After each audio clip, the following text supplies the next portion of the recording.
Do meio-dia.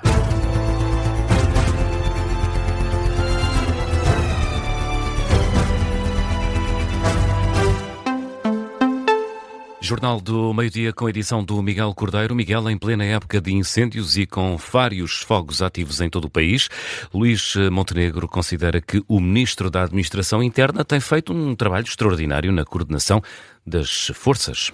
Isto apesar das críticas da oposição que tem posto em causa a autoridade política de Luís Neves devido às polémicas enquanto era diretor nacional da PJ. Hoje, depois de uma reunião sobre incêndios na sede da Proteção Civil e acompanhado pelo Ministro da Administração Interna, Luís Montenegro falou aos jornalistas e defendeu a atuação tanto de Luís Neves como de todo o Governo neste período de combate aos incêndios.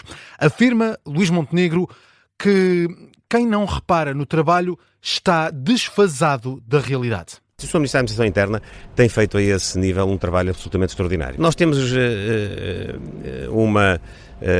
uma forma de estar e uma forma de encarar este fenómeno com elevado sentido de responsabilidade e privilegiando sempre aquilo que é maximizarmos a nossa força de combate e de prevenção. E, portanto, isso muitas vezes pode não ser, tão notado por aqueles que, esses sim, talvez estejam um bocadinho mais desfasados do contexto da realidade do país. E questionado sobre os incêndios, o Primeiro-Ministro diz que, apesar da diminuição da área ardida em comparação com o ano passado, até este momento, o risco elevado de incêndio, diz Luís Montenegro, vai continuar durante as próximas semanas. O ano de 2026 até o momento tem, em termos de área ardida, felizmente uma diminuição muito significativa, em cerca de 4 vezes face àquilo que aconteceu ano passado, mas isto não é motivo de satisfação na medida em que o risco vai continuar e nós não queremos estar a indiciar nenhum nível de facilidade relativamente àquilo que ainda temos pela frente.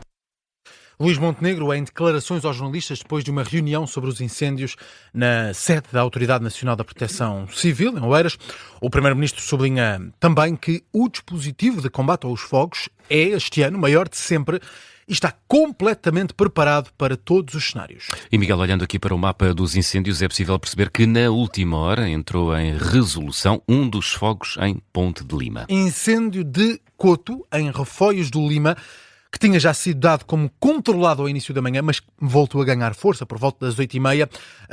Agora já está em fase de resolução. No terreno continuam ainda cerca de meia centena de operacionais, apoiados por 15 viaturas. Está também já dominado o fogo entre as localidades de Faixa e Senhora da Rocha. Estava a arder desde sábado. A expectativa das autoridades era que, por volta desta hora, o incêndio fosse dado como dominado e assim se confirma, precisamente nos últimos minutos, confirma-se que este fogo está já dominado. A RTP, Nuno Seixas, é segundo comandante subregional de Emergência e Proteção Civil de Coimbra e apoia neste combate ao fogo em Ponte Lima, alertou para o perigo de reacendimentos durante esta tarde. As condições meteorológicas vão agravar durante o dia, a temperatura vai aumentar, o vento também vai intensificar e toda esta zona que já se vê praticamente sem fumo pode reativar. Apesar de termos os operacionais todos distribuídos na frente do incêndio, a qualquer momento pode haver uma reativação. E a Proteção Civil adianta que, ao contrário da tarde de ontem, durante a noite não houve habitações em risco. No terreno continuam empenhados no combate às chamas cerca de 2 centenas de operacionais, para além de 2 meios aéreos. E por esta altura, Miguel, ainda há outros 3 grandes incêndios a preocupar as autoridades. O incêndio em Torre de Moncorvo é o que mobiliza o maior dispositivo. E tem sido assim ao longo dos últimos dias. Nesta altura, fazendo a contabilização, neste incêndio de Torre de Moncorvo, 440 operacionais, 3 meios aéreos e 150 de veículos terrestres. O fogo começou no sábado, chegou a estar dominado no domingo, mas houve uma reativação que fez as chamas alastrar ao concelho vizinho de Carraseda de Anciães. Isto aconteceu ontem ao final da manhã. Mais a sul no mapa, no distrito de Aveiro, um incêndio em Aroca. Começou durante a última noite, mobiliza a esta hora 320 operacionais, apoiados por cerca de 100 de viaturas e estão também mobilizados para este incêndio 3 meios aéreos. Falamos ainda do Grande Porto, em Santo Tirso. Está ativo um incêndio que começou ao final da tarde do dia de ontem em Rebordões. No terreno, nesta altura, estão 2 centenas de operacionais, 60 viaturas terrestres e um meio aéreo. Voltamos neste Jornal do Meio-Dia ao Primeiro-Ministro, porque Luís Montenegro voltou a dizer que será possível baixar o preço da energia com a entrada do Estado na REN. Na visita que fez esta manhã à sede da Proteção Civil, o Primeiro-Ministro foi também questionado sobre esse processo de aquisição da REN, de entrada no capital da REN. Isso motivou várias dúvidas levantadas pela oposição durante os últimos dias e Luís Montenegro repetiu hoje que o processo pode mesmo contribuir para diminuir os custos da eletricidade, mas explicou que isso não acontece de forma direta. Ninguém diz que é a intervenção na REN diretamente que provoca uma alteração de preço, mas é uma das condições para nós podermos proteger o interesse estratégico de termos uma rede mais resiliente, de protegermos as nossas infraestruturas críticas, de fazermos fluir o sistema de maneira a que ele possa ser otimizado e, sendo otimizado, possa refletir-se depois nas condições de acesso. É isso que nós pretendemos. Luís Montenegro garantiu também que todos os elementos relativos à reentrada do Estado português no capital da REN vão ser disponibilizados para escrutínio do país. E o vice-presidente da bancada parlamentar do PSD, Paulo Lopes Marcelo, acredita que muito em breve a nova lei das heranças indivisas vai entrar em vigor. Este regime para acelerar a venda de heranças indivisas foi promulgado pelo Presidente da República e ontem o decreto foi publicado em Diário da República. O Governo está agora na fase de regulamentação. Tem 6 meses para o fazer. Mas hoje, aqui na Rádio Observador, o deputado do PSD, Paulo Lopes Marcelo, disse que acredita que esse prazo não vai ser esgotado e diz que o Governo tem tudo pronto para publicar o decreto final muito em breve. A informação que eu tenho do Governo é que o Governo tem as coisas prontas e, portanto, agora nas próximas semanas haverá a aprovação do decreto-lei final para, no fundo, concretizar esta lei aprovada no Parlamento. Portanto, em princípio não será esgotado o prazo de 6 meses previsto, será em breve, poderemos ter já esta lei. Mais rapidamente, sim, porque é um problema tão urgente que penso que o Governo terá essa rapidez a legislar. A garantia do deputado do PSD, Paulo Lopes Marcelo, também vice-presidente da bancada parlamentar. O novo regime para acelerar a venda de heranças indivisas deve entrar em vigor muito em breve. Paulo Lopes Marcelo, que foi o convidado da Comissão de Inquérito da Rádio Observador esta manhã e que já pode ouvir nas plataformas podcast. Na Rádio Observador analisámos também a integração ou a intenção de o Governo combater as chamadas lojas de fachada, usadas para auxiliar a imigração ilegal. As juntas de freguesia de Benfica e Lumiar, em Lisboa, defendem este reforço da fiscalização. Sendo que Carlos Moedas, em Lisboa, e Rui Moreira, no Porto, antigo autarca, já tinham defendido isto com o objetivo de parar a descaracterização das cidades. Esta notícia da intenção do Governo de combater as lojas que servem para o auxílio à imigração ilegal foi avançada ontem pelo Observador.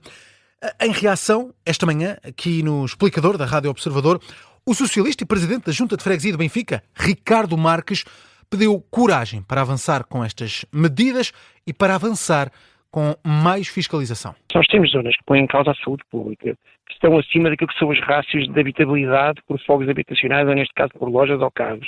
Quer dizer, a legislação existe. Nós não temos a capacidade de fiscalizar e depois obviamente, de autuar ou de agir em conformidade. Portanto, eu penso que, de facto, tem que haver coragem nesta altura, tendo o problema identificado. O licenciamento zero, se calhar, não tem que ser revogado, mas pode ser alterado no sentido de criar cotas por zonas da cidade, ou então que o município defina, como hoje faz numa Carta Municipal de Habitação. Temos, eventualmente, uma Carta Municipal do Comércio, vamos imaginar, ou da atividade económica, que pode definir rácios na cidade e por zonas, neste caso por freguesias, qual é que é o racional lógico do tipo de estabelecimentos. Escutámos também na Rádio Observador o presidente da Junta de Freguesia do Lumiar, que sublinha a importância de reforçar a fiscalização a estas lojas. Ricardo Mexia considera que o tema deve ser debatido olhando tanto para o lado económico como para o plano social. 12h10, Miguel, que outras notícias vão marcando a atualidade a esta hora? O Governo define novas regras para os medicamentos gratuitos sujeitos à prescrição médica para os beneficiários do complemento solidário para idosos. É limitada essa comparticipação a genéricos ou preço de referência. A informação foi publicada num decreto-lei onde o Governo recorda que assumiu a gratuitidade dos medicamentos em 2024. Morreu Laura Cardoso, tinha 98 anos, é um dos nomes maiores da ficção da televisão brasileira. A morte foi hoje confirmada na página oficial do Instagram. A causa da morte da atriz não foi divulgada. Para fechar, João Miguel, Gostas de magia? Gosto de magia, sobretudo da magia radiofónica. Queres ver? Olha, eu vou falar. Se eu carregar num botão, tu vais deixar de me ouvir. E deixei-te ouvir. Ouviste? É a magia da rádio. Não é bem desta magia que eu venho falar. Sim. Arrancou há cerca de 1 hora a edição 14 do Festival Internacional de Magia de Rua em Lisboa.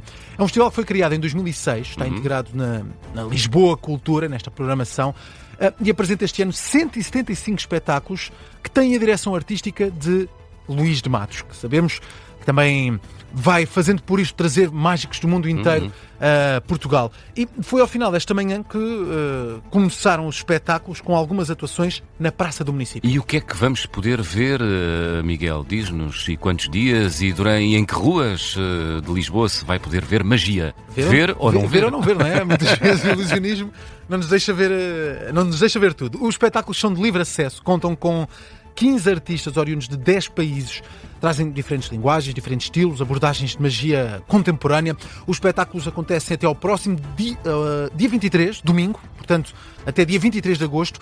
São apresentados em 13 locais da cidade de Lisboa, entre eles o Campo das Cebolas, o Jardim Campo Amoreiras, o Jardim da Estrela. E hoje, pelas 9 da noite, na Praça do Município, por exemplo, vão atuar os artistas Juan Colá, Mago Dabá, Peter Wardle e The Charming Jay. São 175 espetáculos de magia e ilusionismo, gratuitos, nas ruas de Lisboa, até domingo, com a curadoria de Luís de Matos. E sem nada na manga, termina o Jornal do Meio-Dia.